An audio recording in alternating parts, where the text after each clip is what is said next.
The road was a white ribbon under a furious sky, the world outside the windshield reduced to the slow, relentless clap of metal against ice.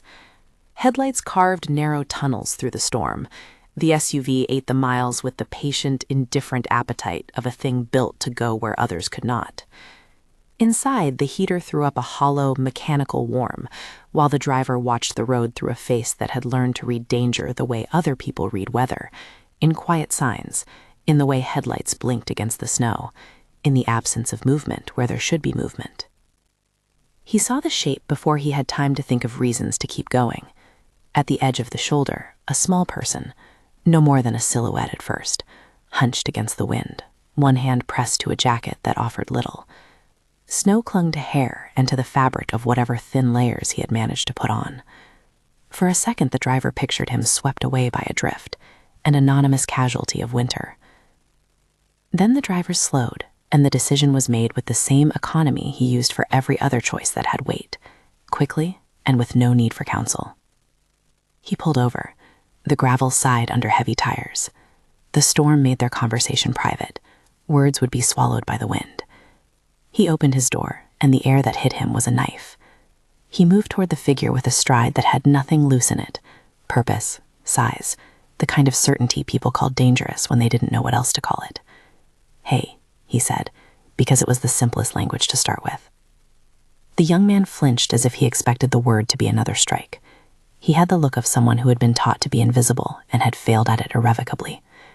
He was thin under whatever jacket he wore, but not gaunt. There was a softness around the jaw, an angle to the cheekbones, a handsomeness that had not been given permission to be a source of pride. "Do you need a ride?" The driver kept his voice even. He watched the young man's hands, the way they clenched and opened, more than his face. The posture of someone who had been turned out into a world he hadn't been invited to was familiar in its own way, like a map he'd read too often. The young man hesitated, then he shook his head, the movement small but whole. "No," he said. His voice was tight. I'm fine." "You're not," the driver said. "Get in." There was a strange calculation in the young man's eyes. He measured the face of the man offering warmth. He measured his options. The SUV smelled of leather and something else. Old tobacco, cedar, a faint grease from work handled by strong hands. The young man took a step closer as if pulled by a rope he couldn't name. "I'm not looking for trouble," the young man added hurriedly. "I don't want anything." "Neither do I," the driver said. He opened the passenger side door. "But you can't stand there. It'll kill you out there." The young man looked at the door like it might be a test. He climbed in. Snow dusted the inside of his collar, tiny bright points that melted on the upholstery. He kept his gloved hands folded under his chin, eyes darting to the dashboard, to the hands of the driver on the wheel, to the lock on the door. The driver watched him in the rearview mirror. He could have asked for identification, a story, proof of need. He could have driven on, but he kept the car moving along the road with the practiced steadiness of someone used to making things happen to suit his will. "Name?" he asked after a moment. "Lucas." The name was short and honest, the kind people kept when everything else had been taken. "How old?" 18. The number came out like a small, hard thing. He said it almost apologetically, as if his age were a burden you were supposed to return. The driver felt himself register the number like a notch on a ledger. 18. An adult by law, a minor still in the ways of the heart, of shame, of looking for refuge without asking. He kept that in mind because decisions had teeth. The storm provided cover, but not absolution. There were rules to have if you wanted to live with yourself afterward. "You're sure you're 18? The driver asked. Lucas bit his lip and nodded. "Yes." "Where are you going?" Lucas swallowed, and some of the frost in his lashes flared into steam. "Nowhere. I just left." "Left where?" His voice came out small. "Home." The name came out of the driver like a statement, not a question. "Why?" There was a long, shaking breath. "Because I told them I'm gay. And they—" He stopped, and for a moment his face rearranged itself into the geography of hurt. "They told me I couldn't live there anymore." The driver pulled his eyes from the road for a fraction of a beat and looked at the boy properly for the first time. Not with the clinical, assessing gaze that accompanied business, but with the kind of gaze that considered people as things that could be protected or unmade. He was used to people coming to him in pieces, bringing problems to be solved by methods he preferred to keep private. this was not one of those transactions. This was simply another human being, having been shoved into an ocean and chosen a scrap of driftwood. "You're coming with me," he said. Lucas looked at him like he might be dreaming. "Why?" he asked.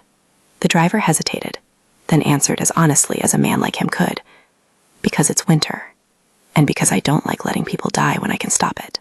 There was a pause, and in the pause the SUV moved farther from the highway and closer to the shelter of the trees.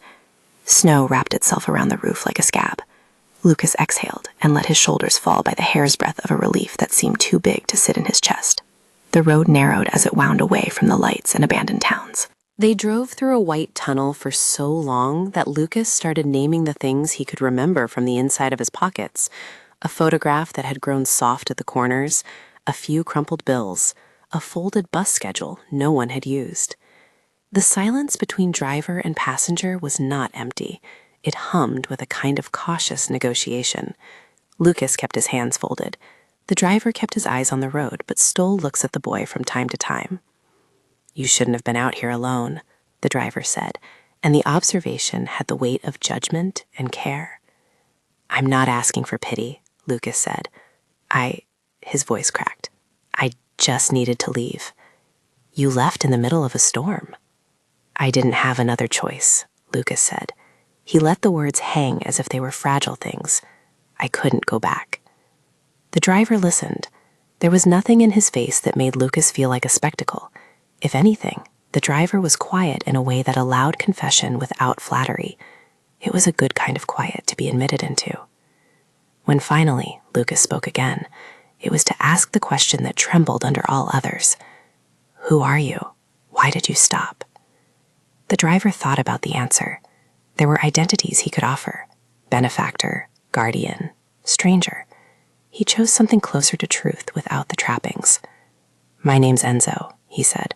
"I'm a man who doesn't like bodies frozen on the side of the road." Lucas looked at him with the quick, measuring look of someone who met other people's kindness like a stranger might meet an offering. He said, "Thank you," like it might be a small consecration. When they turned off the road onto a track that was little more than pressed snow between trees, the SUV's tires made a muffled sound like a heartbeat. They approached a low spread of stone and timber that had the look of being cut from the mountain itself, solid, uninviting to the uninitiated. A pair of lamps cast halos into the storm, warm spheres in the white. There was no sign, no ornamentation, only a heavy door and a path plowed with care. "This a hotel?" Lucas asked, with a faint laugh that was more disbelief than humor. Enzo's mouth twitched. "Private place. A shelter for a few temporary kinds of trouble." He killed the engine, and the world fell into the storm's steady drum. He turned to Lucas, noticing the way the boy's breath came and went, clouding in the thin light. "You staying?" Lucas looked at the building like it might be a miracle. He hesitated, then nodded. Enzo unlocked the heavy door with a key that looked like it belonged to a different century. He stepped inside first, closing the door behind them with the deliberate finality of someone sealing an argument that had no need of further words. The warmth hit them both immediately, the kind of heat that felt like an answer to winter, an old stove and thick walls, the smell of wood and something cooking. There was a kitchen to the left, and a living room spread with heavy furniture and a fireplace that provided not just warmth, but a kind of slow, steady comfort. A large dog lay by the hearth, ears flicking with the slow attention of a thing attuned to the household's rhythm. It lifted its head as they entered, measured up the new arrival, then settled its chin back onto its paws. "Blankets," Enzo said to the dog, as if the animal understood language. He turned to Lucas. "Take off your wet things. There's a towel. Shower's warm. There's dry clothes." Lucas looked like he might protest, and then, as if realizing he had no bartering chips left, he allowed himself to be guided into the small bathroom. The towel was hot from being near the stove. The shower ran steady and hot. Steam rushed out and wrapped him. He let himself stand under the water until the trembling in his hand slowed. He washed his hair and scrubbed at the cold that had settled into his bones. When he stepped out, wrapped in a towel, Enzo handed him a sweater that smelled faintly of cedar. The sweater fit as if it had been waiting. Lucas hesitated before pulling it over, vulnerable like a child, uncertain who might be looking. "I can leave," he said. "I shouldn't be a problem." Enzo shrugged. in the way of a man who had seen his share of problems and had learned they were negotiations, sometimes solved by patience, sometimes by bluntness. "You're not a problem," he said simply. "You're a person who needs help." They ate in a quiet way. The food was simple and warming, soup with bread heavy with butter. Enzo watched Lucas eat like a man cataloging the return of a flock. There was a steadiness to it that had nothing to do with the romance others attributed to men like him, and everything to do with the habit of keeping things and people from freezing. "You said you were 18, Enzo said between sips of his own tea. "You sure?" Lucas nodded again. He told them his birthday like a confession, as if dates could be anchors. 20 minutes past midnight, he added, as if that mattered. "Good," Enzo muttered, not unkindly. "That clears up certain complications." Lucas looked up sharply. What complications?" "Legal ones," Enzo replied. He set his cup down. "If you were underage, I would have had to call child services. I don't like bureaucracy at 3 in the morning. I prefer dealing with the kind of problems that have faces." Lucas let out a breath of laughter that still had some of the raggedness of tears. "That's not funny." "No," Enzo agreed. "Probably not." There was a careful line drawn between them, detached, not intimate, the kind of distance that allowed both to be honest without bargaining for favors. Lucas told Enzo bits at a time. The argument at dinner when he told his family he was gay, the way his father had looked as if something inside him had been replaced by ice, the words, sharp and clean, that had turned their home into a place that no longer had room for him.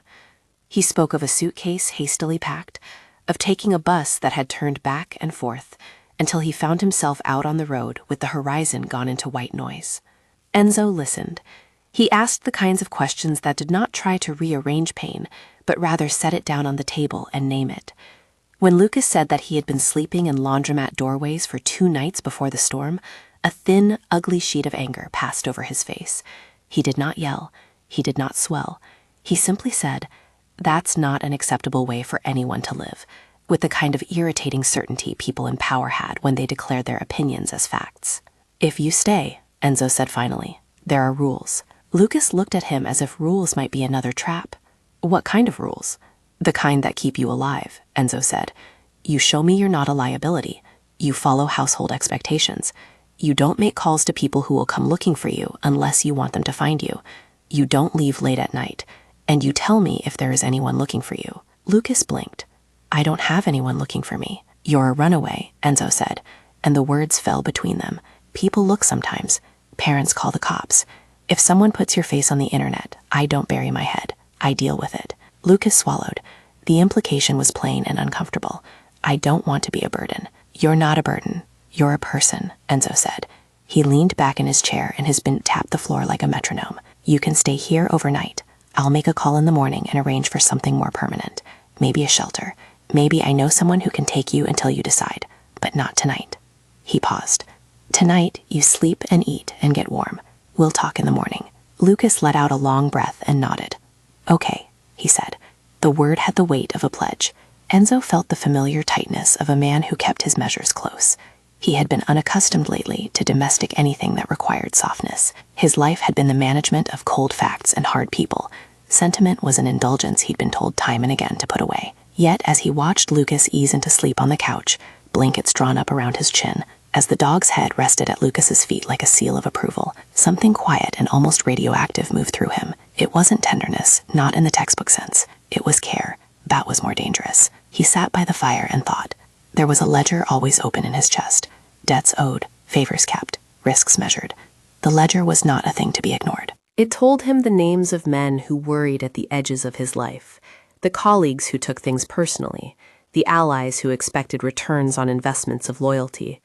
He had not intended to bring another person into that calculus. He had not intended any softening. But then, there had been a time when he had not intended much, and still chosen to keep certain people safe. The thought had an old soreness to it. People like him lived by rules, but the rules sometimes bent when the person required protection rather than punishment. He had spent a long life learning to do both in the same breath. Lucas slept with the sort of exhausted abandon that comes when survival has hung by a string for too long, and then someone else takes hold of that string and pulls. Night outside leapt and hissed against the glass. He didn't sleep much. There were things that woke him in the dark and made him check locks that did not need checking, call numbers that could wait until morning.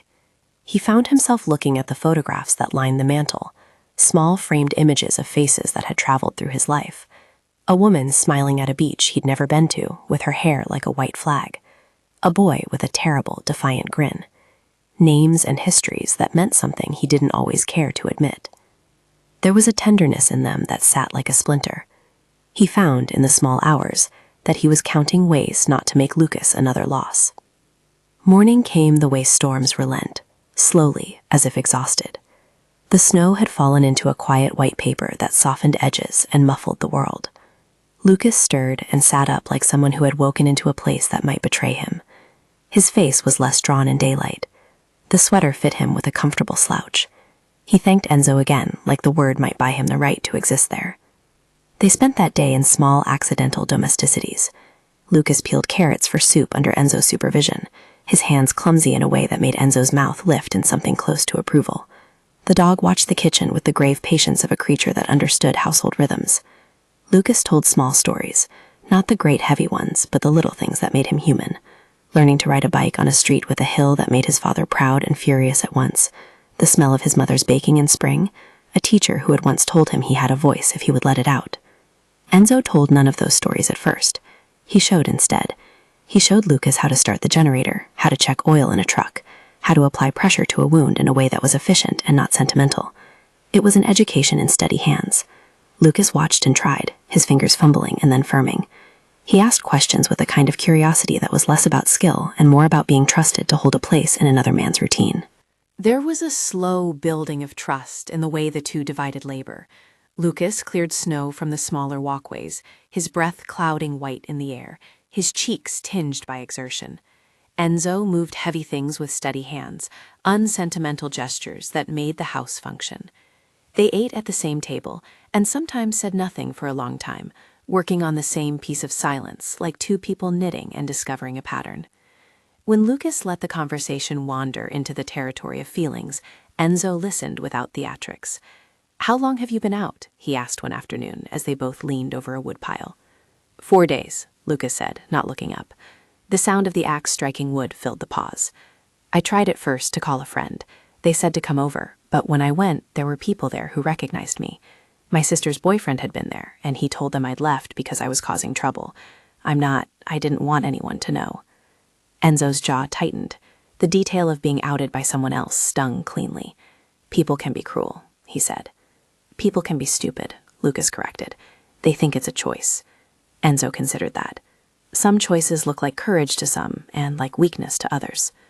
"Did you ever," Lucas began, and then swallowed. He looked down at the hands he had been using to push the cart and flexed them like they might carry a different identity. "Did I ever what?" Enzo asked. "Do something that made you feel less alone?"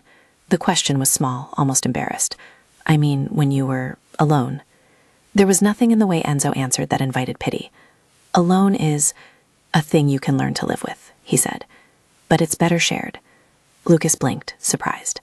There was the faintest tilt to Enzo's mouth, as if the man were not used to admitting that kind of soft thing out loud. The admission made Lucas look at him anew, not as a figure to be frightened of, nor as a savior, but as a human being who had chosen, in the softest way, to offer shelter. By evening, the house felt more like a place that could hold memory without tearing it. Lucas had a bed in the small room with a window that looked out onto trees.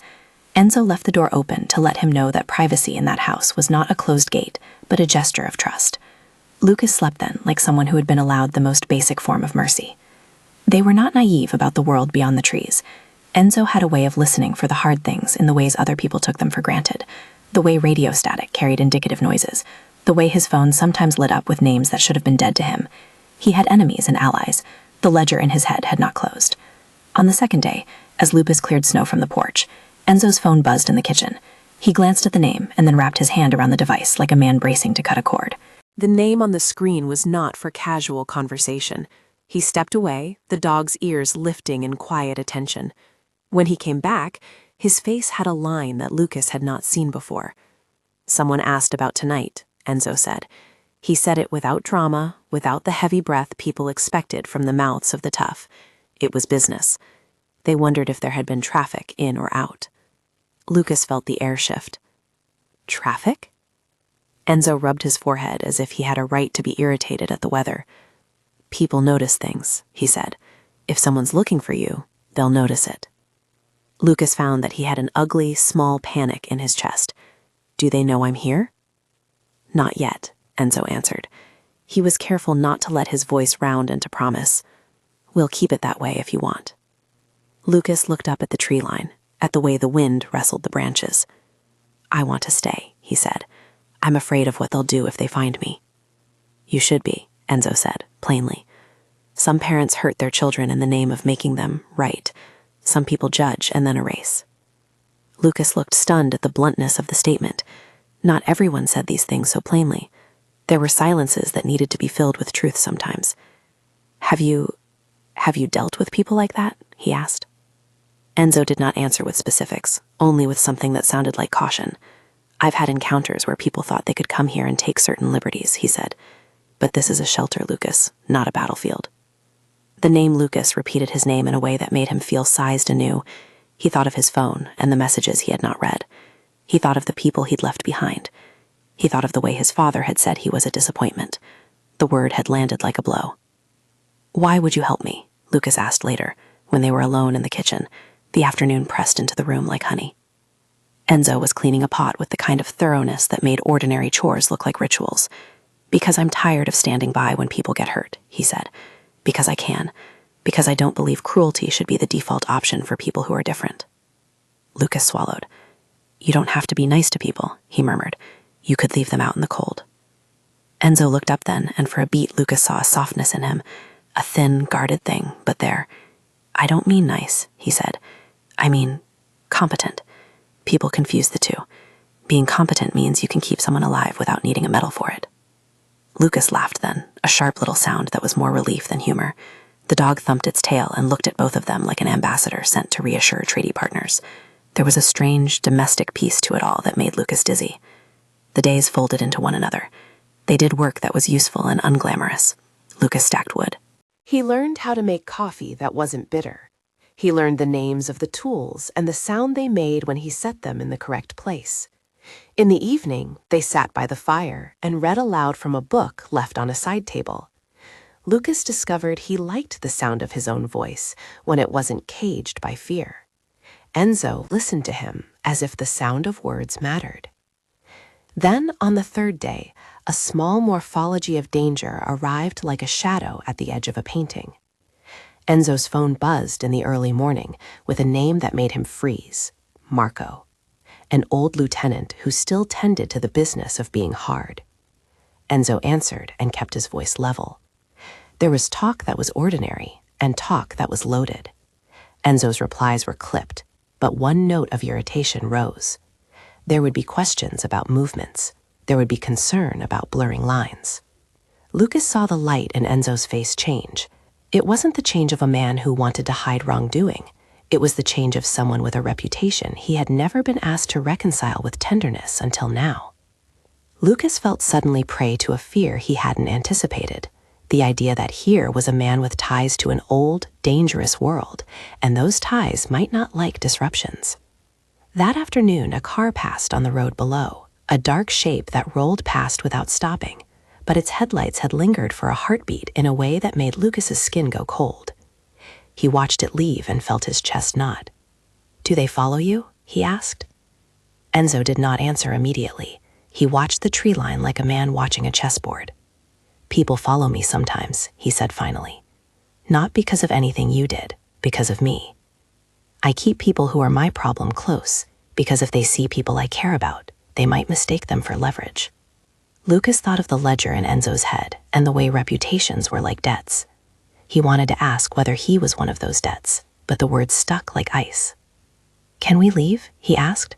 "I don't want anyone to—" He could not finish the sentence. He did not want to be another instrument. Enzo stood up and walked to the window. The dog came and leaned against his leg as if to tether him. "We don't run," Enzo said. "Running is for people who think speed solved everything. We watch. We make a plan. Tonight, if someone comes, they'll find a thing that's prepared for visitors." Lucas felt a hollow ache that had nothing to do with the cold. Prepared for visitors, he repeated, tasting the words like a vow that might taste of ash. Enzo placed a steady hand on the shelf between them. Listen to me, Lucas. I brought you in because there was a need for shelter. You owe me nothing, but you will do what I ask. You'll stay. You'll be careful. And you'll tell me if somebody asks about you. Lucas felt a rush of gratitude and fear, and the subtle, complicated stirrings of something that might later be called affection. He looked up at Enzo, at the way the man's face seemed carved with a past that contained both danger and the possibility of gentleness. It was a contradiction he could not resolve. Okay, Lucas said, and this time it was full consent, the kind that demanded nothing in return but safety. Later, as dusk fell and a wind began to pick up, someone knocked at the heavy outer door. The knock was polite but insistent. Enzo's hand tightened on the knob like a man bracing for a door to open on possible trouble. The dog rose, alert, a low sound in its throat. Enzo moved to the door with a controlled speed. "Don't," he said to Lucas, who had gone pale. "Stay back." He opened the door and the gust of snow stung his face. The man at the threshold was not someone Enzo expected to see, a municipal worker checking on remote properties, but someone in a parka, hands tucked into pockets, face half obscured by a hood. The man looked like someone who belonged to the ordinary world, the kind of person whose presence would have made Lucas feel safe in any other context. "Good evening," the man said.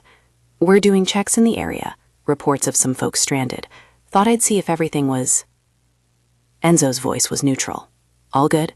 We had a bit of snow trouble, but it's under control." The man glanced past him, and his gaze landed for a moment on Lucas. Something small tightened in the man's face, a flicker of recognition followed by professional detachment. "You all right, son?" he asked, the word not quite fatherly but not clinical either. Lucas, caught off guard, smiled like someone coaxed awake. "Yes, thank you." The man nodded, took something from his jacket, a handbill perhaps, and turned away. He walked down the path with the easy confidence of someone who had not expected to find anything but routine. Enzo closed the door and walked back inside like a man brushing his hand across the map of something complicated. Lucas exhaled, and the sound he made was half laughter, half relief. The dog resumed its doze, and the house settled. But the encounter left a thin, insistent line of worry that would not go away. Someone had looked at Lucas and paused. Someone could come again and decide to look closer. "You saw him," Lucas said finally. "He looked like he almost recognized me." "People recognize all sorts of things," Enzo said. He tried to keep his face even, but there was an edge to his voice that Lucas had by now learned to read as a warning. "If he comes back and he says he's from the department, you tell him you're with me. You tell him it's private." Lucas nodded, the motion quick and decisive. He trusted Enzo in a way that surprised him, like trusting a bridge to hold after being told bridges didn't catch you anymore. He did not know whether the trust was wise or a desperate choice, but for now it had the sharp brilliance of needed shelter. That night the storm gained teeth. The house crawled inward in its warmth, and yet everything outside felt more exposed. Enzo kept to the routine of checking locks, of making calls with steady fingers that didn't tremble. He spoke in short sentences on the phone, and Lucas could hear a careful curation of words on the other end. There were hints of doubt from whoever he spoke to. There were mentions of reputations and the imprudence of taking in strangers. Enzo's voice remained measured, and when he ended the call, he looked at Lucas with an expression that was both apology and promise. "You have people who will worry," he said. "If your family calls here and says anything, you tell me and we decide together." Lucas felt something like gratitude and also a new, hollow anxiety. He thought of his father's voice and how it had hardened. He thought of the moment his mother had turned away. "What if they call the cops?" he asked. The question was small but held a wide landscape of fear. Enzo considered the ceiling, then answered, "Then we tell the truth. You are 18. You are safe. And if they try to make it otherwise, we'll consult people who can keep you safe." Lucas felt suddenly like an awkward child who had been given a seat at a table where powerful people made decisions. He did not like the way his stomach fluttered with fear and something else, something like hope. He had fled into winter, and warmth had answered him. That warmth had edges and boundaries, and it was as complicated as any contract. He knew he had to be careful with it. And still, in the quiet that followed, as the fire burned and the house breathed, Lucas found himself leaning into the possible human being he might become in a place that didn't hate him for who he was.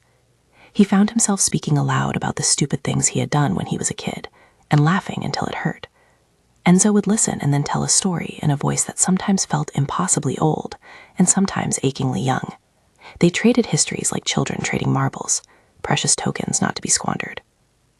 Outside, the storm continued to rage. Inside, the house was a small ecosystem of care, an improbable harbor. Lucas slept that night with fewer tremors, and Enzo stayed up later than he had any right to, thinking about how quickly the ledger could tip and how certain people in his life might ask questions that had nothing to do with kindness.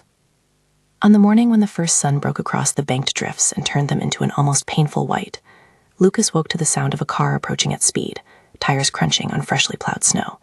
He went to a window and watched as a dark sedan rolled up the drive, 2 men getting out. They did not look like municipal workers. They had the posture of men who carried weight in their hands, practical, certain.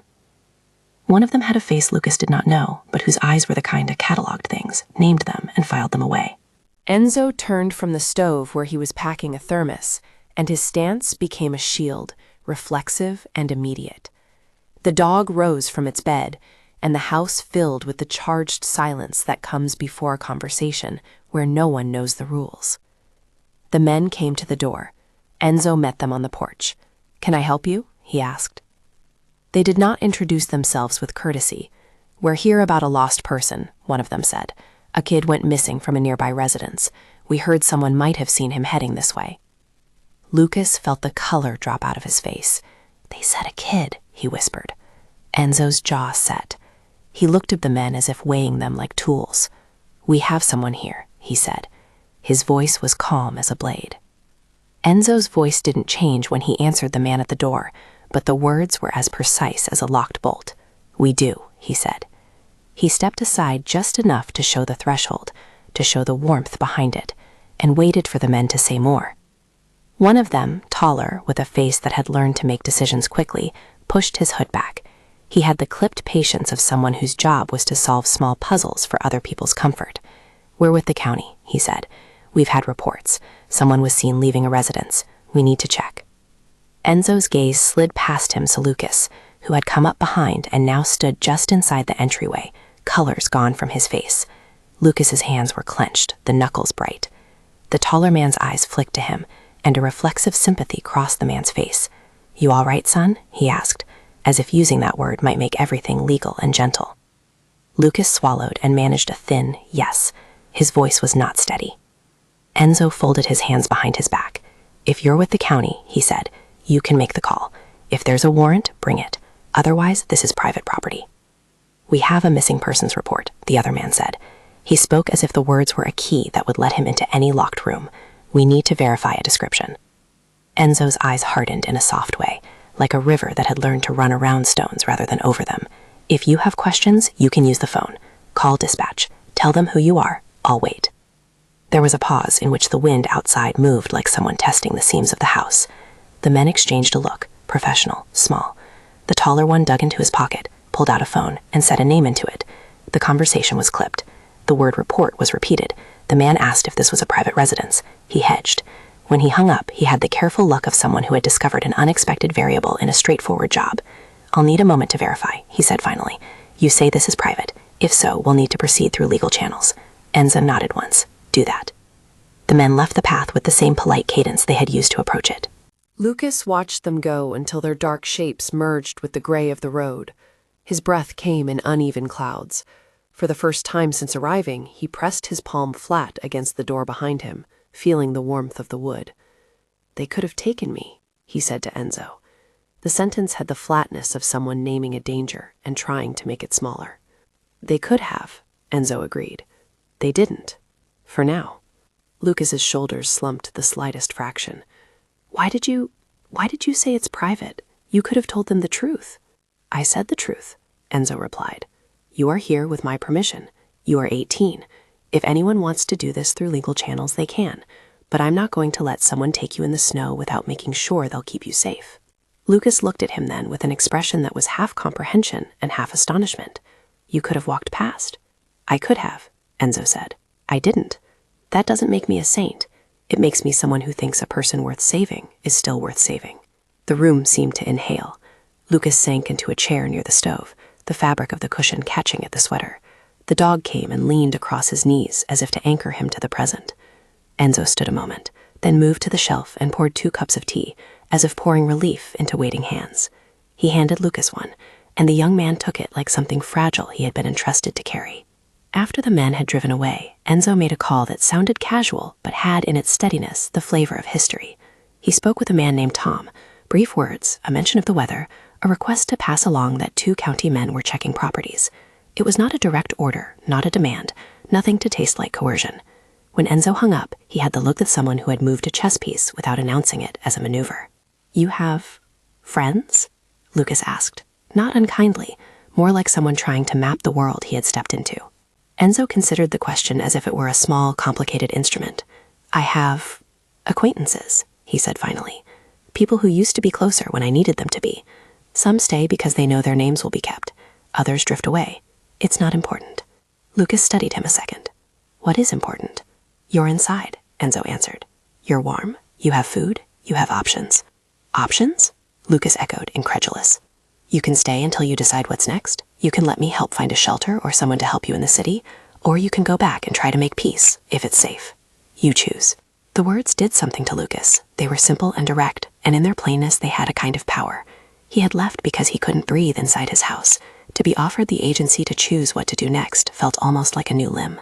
"I don't want to go back," he said, measure in each syllable. "Not yet."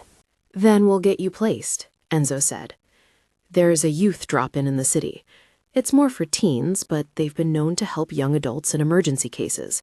I'll call them. If you want other options, we'll look at those too. You're not trapped here unless you want to be." The relief that passed through Lucas was audible in the way his shoulders dipped. He smiled once, a tiny thing that lit his face. "Thank you." "It wasn't a favor," Enzo said. "It was a decision. Keep that in mind." They spent the afternoon doing small, careful things.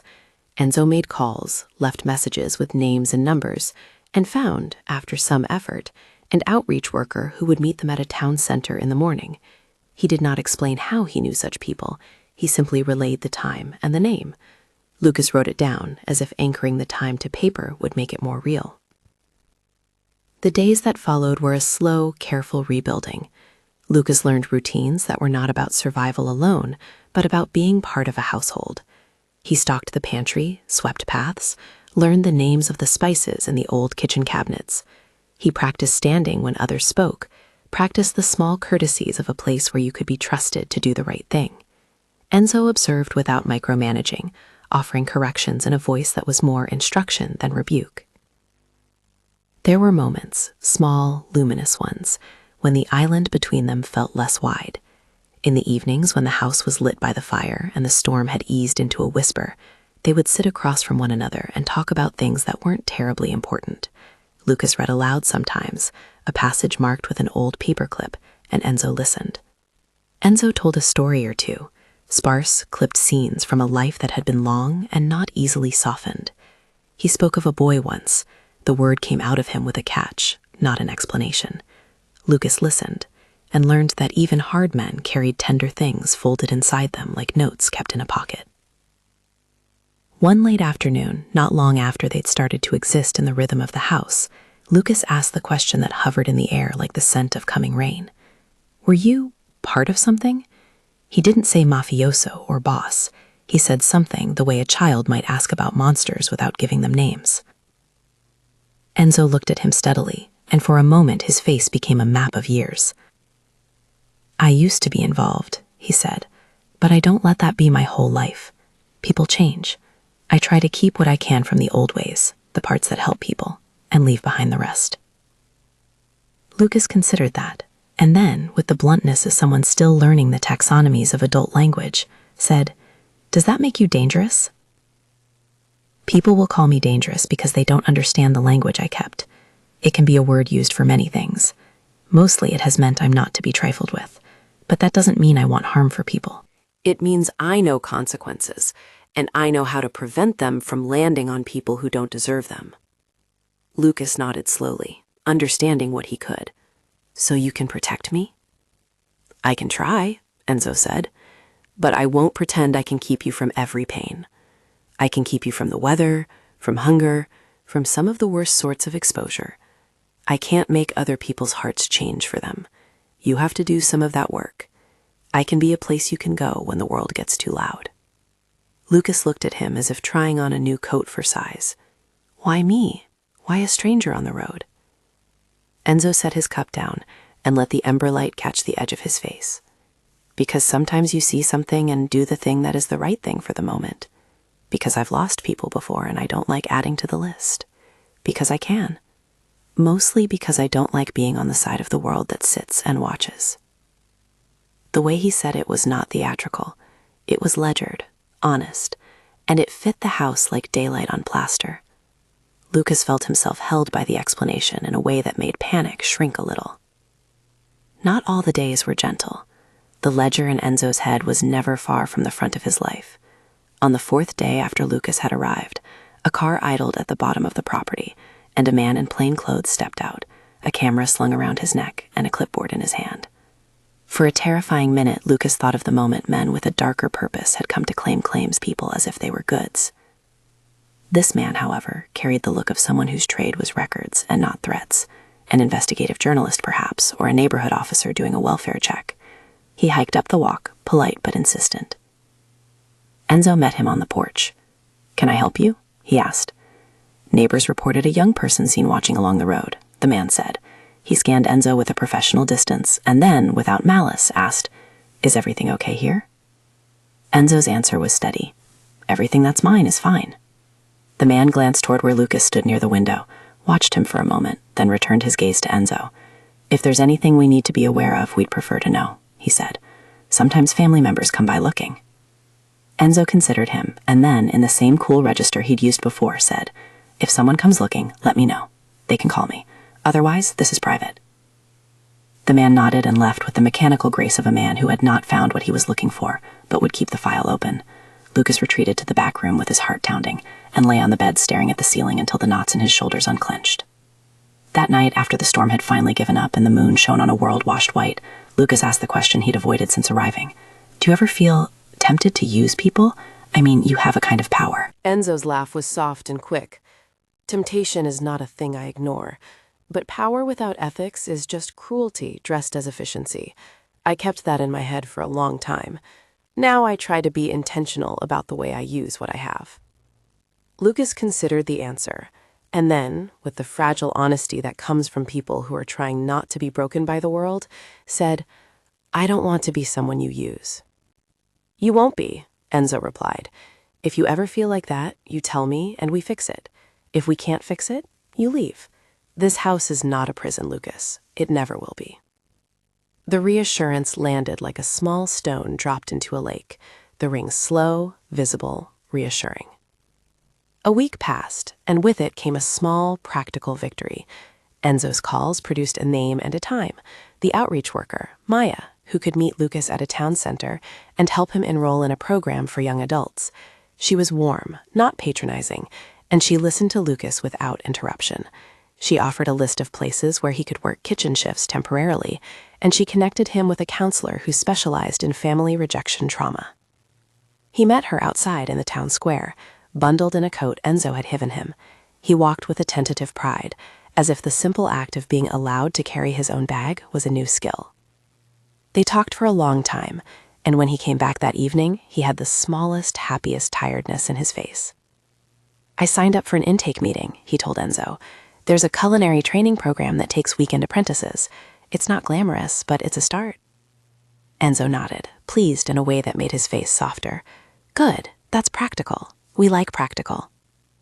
Lucas smiled and then impulsively put his hands in his pockets. He looked at Enzo, and the look between them was not the desperate gratitude of someone saved, but the cautious warmth of two people who had agreed, by small increments, to matter to one another. But peace never sat for long before the world found a way to stir things to motion.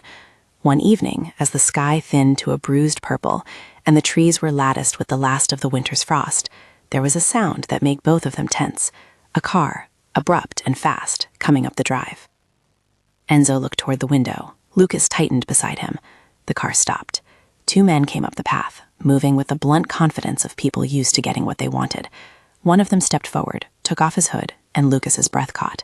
The man's face was familiar in the way a memory is familiar. It was his father's friend, the kind of rough presence that had presided over family gatherings with authority. The other man had the look of someone hired to make uncomfortable conversations final. "Is Lucas here?" the man asked, not bothering with small talk. Lucas felt the room shrink. His father was not with them, but a mouthpiece had come instead. The man's voice was a vehicle for other people's anger. "We want to bring him home." Enzo stepped in front of Lucas without thinking about it, an automatic shield. "He is not a child," he said. "If there are legal concerns, go through the proper channels." The father's friend glared as if Enzo's words were an insult. "You don't tell us what to do," he said. "You brought him in. He wasn't supposed to be here." Enzo's voice was quiet, but the house appeared to lean toward it. He was at the side of the road. "You can take him home if he wants to go. If not, we'll call someone and do this the correct way." Lucas stood frozen, hatred and fear and something like shame warping his mouth. "I don't want to go back," he said, small but firm. The father's friend snorted. He'll change his mind when he sees what his family can do. Enzo's hand went to the pocket where he kept a wallet-sized picture of people he had once loved. There was no theatrics, he simply said. "You can speak to him as an adult, or you can leave. There's no taking by force here." His tone implied more than words: consequences, discomfort, the subtle demonstration of a reputation that people measured with their own calculus. One of the men shifted, uncomfortable. "You can't hide him, Enzo." "I'm not hiding him," Enzo said. "He's sheltered while he decides. If you have legal proof of guardianship, provided. Otherwise, leave him to choose." The father's friend looked at his companion, then at Lucas, as if expecting the boy to flinch. Lucas held his ground in a way that surprised even him. "I told you I can't go back," he said. "I won't." The father's friend cursed softly and turned away, the posturing drained out of him by Lucas's calm refusal. "Fine," he spat, "but we won't forget this." They left as abruptly as they'd come. The car backed down the lane and the engine noise receded into the evening. Enzo remained where he'd stood, breathing slowly. The dog settled by his feet as if to remind him of the ordinary world beneath the tension. Lucas slumped into a chair and his face drained of color. Do you think they'll come back? Will my dad try to take me?"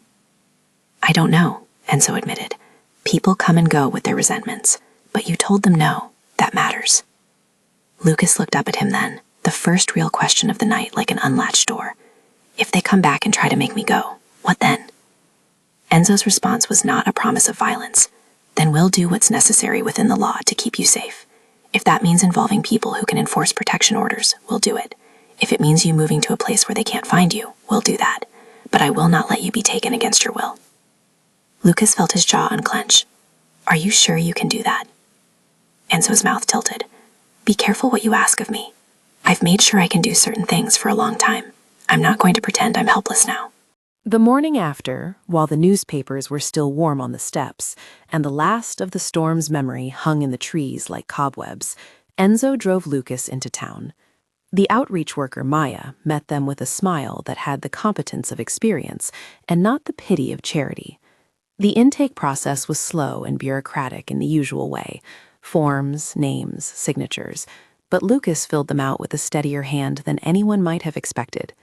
When it came time for him to sign the release, allowing the program to advocate for him, he hesitated for the smallest moment. "If I sign," he asked Maya, "does that mean they'll know where I live?" "They'll know what you let them know," she said. "We can work with your preferences. You can keep this place as a point of contact, or we can arrange another address if you prefer privacy. Whatever feels safest is what we do."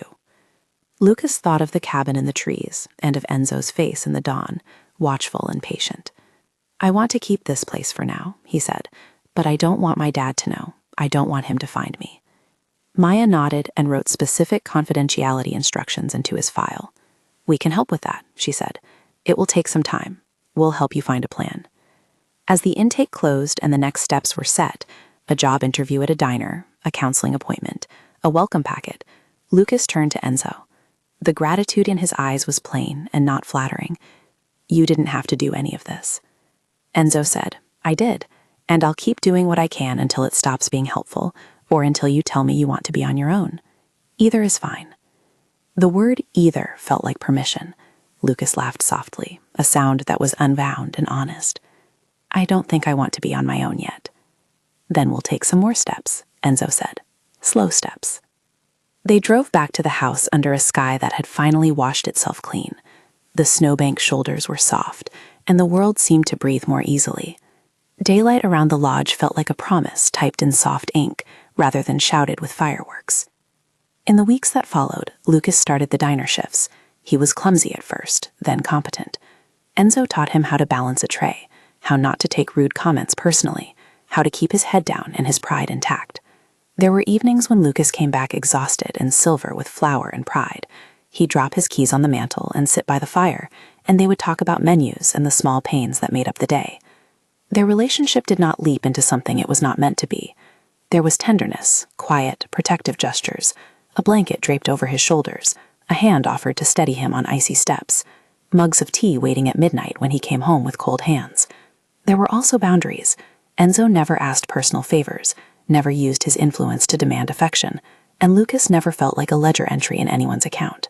The moral test came again one late night when a message, thin and searing, arrived as a text on Lucas's old phone. He opened it to find an unadorned image, a photograph of the house's front with a circle drawn around a window. There was no message. The implication was clear. Lucas held the phone as if it burned him. He didn't show it at first. He kept it in his pocket like a splinter. But later, as the sky washed silver, he handed the device to Enzo. Enzo looked at the picture and then at Lucas. "Did you show someone this number?" he asked. "No," Lucas said. "I didn't show it to anyone. He stopped, not wanting to sound foolish. Enzo's face tightened, but not in the way of a man surprised. This was what reputations attracted, other people's attempts to exert pressure through fear. "We'll call Maya in the office," he said. "We'll file a report. We'll increase surveillance in a legal sense. Phone records, people who know you. And tomorrow we leave, for a while. We put distance between you and anything that might be dangerous." Lucas looked at him with the first real fear of the possibility of losing this place. "You leave with me?" "If you want," Enzo said. "If you'd rather that than becoming a headline, we'll take you somewhere safer. It's not a permanent thing. It's a precaution." Lucas bought it over with adult care. The house had become a place of slow reclamation. To leave was to risk starting over. But the picture had the danger in it like an insect bite. Small now, potential for swelling. He nodded. "Let's go." They packed only what was necessary. A bag of clothes, Lucas's small box of photographs, letters that he couldn't throw away. Enzo's preparations were practical and efficient. He made calls that sounded like the routine of moving an object from one place to another, not a criminal operation. A motel booked under a neutral name, a plan to stay off social media for a while, a schedule with Maya to check in frequently. There was no dramatized escape, no gunfire, no cinematic flush, just deliberate steps to ensure safety. They drove away before dawn. The road was open and the world had a fragile light. Lucas watched the trees thin, and as the house receded in the rear view, something old and precious in him felt like it was being carried forward. They stopped at a small motel with a cheap neon sign that hummed like a promise. The room smelled of the sort of anonymous cleanliness that could be trusted. Lucas sat on the bed and let out a laugh that was half sob. "This is ridiculous," he said softly. "It's practical," Enzo said. Lucas looked at him. "You didn't have to do all this." Enzo shrugged. "I did. I can't promise I won't be a complicated person, but I can promise this. While you're unsure where to go, you'll have a place that watches your back. And if you decide you don't want me in it, you'll tell me. I will respect that." Lucas let the words sink in. "What if I want you to stay?" he asked, the voice small, honest. Enzo's answer was not a flourish. "If you want me to stay in your life, we'll figure out what that means. Nothing that takes away your agency. I won't be a shadow you can't escape. I'll be someone you can call, a person you can trust." His tone was not that of a man offering a simple romantic line. It was the vocabulary of someone making a covenant. Lucas considered the offer and then nodded, the movement dense with meaning.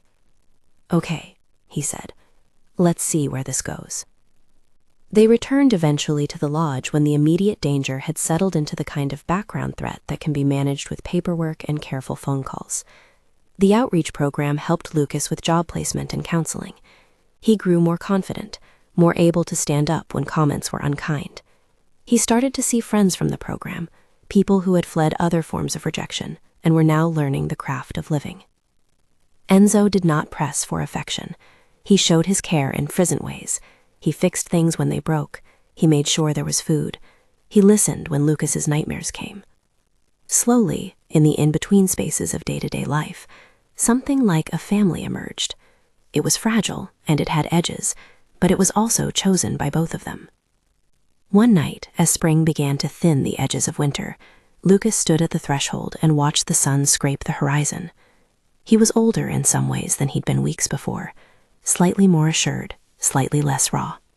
Enzo stood beside him, larger in the silhouette, but the distance between them had narrowed. "Do you ever regret helping me?"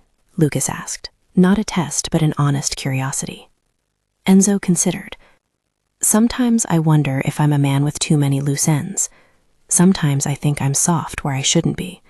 Mostly, I don't regret rescuing you. People keep each other because it's the right thing to do. That, more than anything else, has the chance to change a person." Lucas let out a breath that sounded like peace. "Thank you," he said. Enzo's mouth pulled in the hint of a smile. "You're welcome." They stood like that until the sun rose fully and painted the snow in a light so clear it felt like a new world. It was not miraculous, nothing snapped to pristine, but a found family settled into place in small, steady increments. A call in the middle of the night answered, a job shift picked up when he could not make it, a weekend where they cooked the same meal and did not talk about trauma.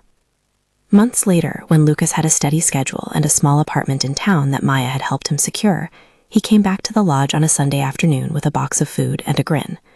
He had keys rattling where a young man earns his bread honestly, and a confidence that had been carved from hard work. He hugged Enzo. No theatrics, just a solid, thankful embrace. "I like my life," he said, quietly. "It's not perfect, but it's mine." Enzo's hand settled on his shoulder with the steadiness of someone promising nothing flashy and everything consistent. "Keep it," he said. "Make it yours."